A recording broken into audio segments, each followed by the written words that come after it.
Pemirsa, pasien positif COVID-19 yang meninggal dunia di rumah sakit daerah Daud Arif Kuala Tunggal, Jambi sempat terlantar dengan alasan pihak rumah sakit tidak memiliki tenaga pemakaman khusus. Jenazah pasien COVID-19 tersebut sempat tertahan di kamar jenazah sebelum akhirnya dibawa oleh pihak kepolisian untuk dimakamkan. Setelah sempat terlantar selama lebih dari 3 jam, jenazah MH, 34 tahun, pasien positif COVID-19 yang sempat dirawat di rumah sakit daerah Daud Arif Kuala Tunggal, Jambi, akhirnya berhasil dimakamkan. Pemakaman dilakukan di Komplek Pemakaman Khusus Jenazah Pasien COVID-19, Kabupaten Tanjung Jabung Barat, Jambi di daerah Pematang Lumut. Kapolres Tanjung Jabung Barat, Jambi langsung turun memimpin prosesi pemakaman, dibantu seorang personel kepolisian dan 2 perawat rumah sakit serta seorang sopir mobil jenazah. Pihak kepolisian menyesalkan penanganan pihak rumah sakit terhadap jenazah pasien COVID-19 tersebut yang sempat terlantar beberapa jam karena tidak adanya petugas pemakaman khusus. Di mana tadi rekan-rekan dari perawat rumah sakit dan supir ambulan ya seharusnya mengantar menjadi tim pemakam ditambah dengan puskesmas sehingga kita membantu proses pemakaman. Mudah-mudahan ke depan kalau ada jenazah pasien COVID yang harus dimakamkan, khususnya tim pemakaman sudah siap untuk mempersiapkan tempat pemakaman maupun prosesi pemakaman, sehingga personel-personel tenaga medis yang membantu mengulasari jenazah hanya mengantarkan jenazah ke pemakaman dan tim pemakaman sudah siap sendiri. Petugas berharap kedepannya tidak ada lagi jenazah pasien COVID-19 yang terlantar akibat ketidaksiapan petugas medis dan juga tenaga pemakaman. Dari Jambi, Bayu Alfarizi, Muhammad Aji, TV One mengabarkan. Jenazah pasien COVID-19 di Provinsi Jambi terlantar di rumah sakit karena tidak ada petugas pemakaman khusus hingga personel kepolisian turut andil memakamkannya. Kenapa hal itu bisa terjadi? Kita mengkonfirmasi langsung dengan Badan Satgas COVID-19 Tanjung Jabung Barat, Jambi, yang sekaligus Kapolres Jambi AKBP Guntur Saputro. Pak Guntur, selamat sore. Selamat sore, Mas Sofyan. Ya, apakah benar kejadian tersebut dan kenapa hal itu bisa terjadi, Pak Guntur?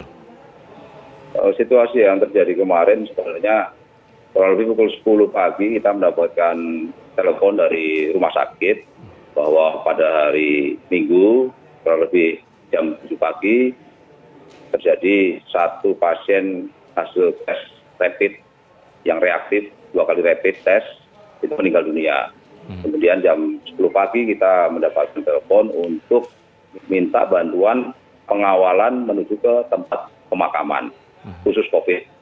Dikarenakan meskipun hasilnya itu berasal dari rapid test, tetapi dengan pertimbangan hasil tersebut, keluarga diberitahu oleh dari rumah sakit untuk protokol pemakaman dan lain sebagainya, keluarga setuju untuk dimakamkan dengan protokol COVID dan membutuhkan bantuan pengawalan menuju ke tempat pemakaman khusus. Itu kurang lebih jaraknya 50 km, sehingga kurang lebih 35 menit menuju ke lokasi.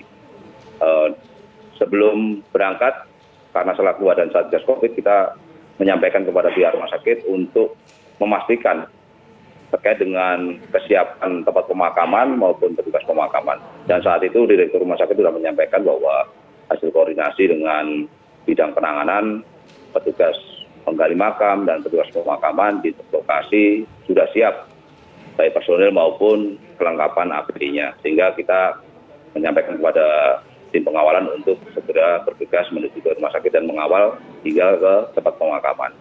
Kurang lebih 35 menit kegiatan perjalanan, kami mendapatkan informasi bahwa di lokasi petugas pemakaman belum ada. Kemudian kita komunikasi dengan sekretaris gugus tugas dan lain sebagainya untuk mencoba mengkomunikasikan siapa yang bertanggung jawab dan ditugaskan sebagai petugas pemakaman. Kurang lebih 20 menit hingga 30 menit kemudian masih belum mendapatkan kabar kepastian petugas pemakaman, sehingga kita menghubungi Dinas Kesehatan dan saat itu Dinas Kesehatan juga sudah menyiapkan APD, namun petugas pemakamannya juga belum ada. Sehingga pelaku Badan Satgas COVID, kami mengambil inisiatif untuk berangkat ke tempat pemakaman, memastikan apakah proses pemakaman berjalan lancar, petugas pemakamannya ada dan lain sebagainya. Tiba di lokasi tempat pemakaman, saat itu sudah siap 6 personil dengan perlengkapan APD. Setelah kita cek satu persatu, terdiri dari 2 petugas puskesmas, kemudian 1 keluarga korban, laki-laki relawan. Kemudian 3-nya ini adalah petugas rumah sakit yang mengantar jenazah dari rumah sakit. Yang sebenarnya tugas pokoknya adalah hanya mengantarkan jenazah. Oke, Yaitu Pak Guntur. terdiri dari sopir ambulan dan 2 Ya, Pak Guntur. perawat. Ini misalnya kalau ada lagi pasien yang meninggal dan tim pemakaman hingga saat ini belum ada, apakah dimakamkan dengan anggota Polres, Bapak, atau bagaimana Pak berikutnya, Pak, selanjutnya? Sebenarnya kita sudah menyiapkan tim relawan Oke. untuk pemakaman, proses pemakaman COVID ini kita sudah menyiapkan tim relawan yang sudah siap.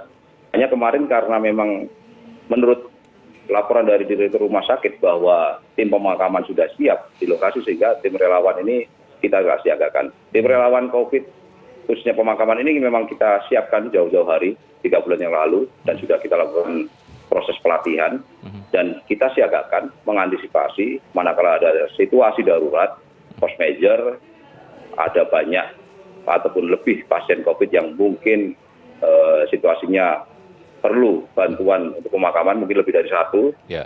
dan tim pemakaman khusus tidak mampu untuk menanganinya, tim relawan COVID ini kita siap. Itu terdiri dari anggota Polres, anggota Kodim, dan juga relawan dari mahasiswa. Iya. Intinya bagaimana caranya Pak Guntur agar tidak lagi terulang pasien COVID-19 yang meninggal hingga terlantar begitu Pak Guntur ya? Ya, betul sekali. Dan hari ini kita rapat gugus tugas memastikan bahwa petugas pemakaman itu harus siap setiap saat manakala ada situasi darurat, tidak mengenal hari libur, harus ada jelas mekanismenya dan siapa yang bertanggung jawab apabila sewaktu-waktu terjadi kejadian yang sama, insiden ini tidak terulang kembali. Dan mudah-mudahan ini menjadi suatu pelajaran berharga di Tanjung Jabung Barat karena memang baru kali ini ada jenazah COVID di wilayah Tanjung Jabung Barat. Baik, AKBP Guntur, Polres, selaku Kapolres Jambi, terima kasih atas waktunya. Terima kasih Mas Sofian. Ya, selamat sore Mas. Ya. Selamat sore. Ya.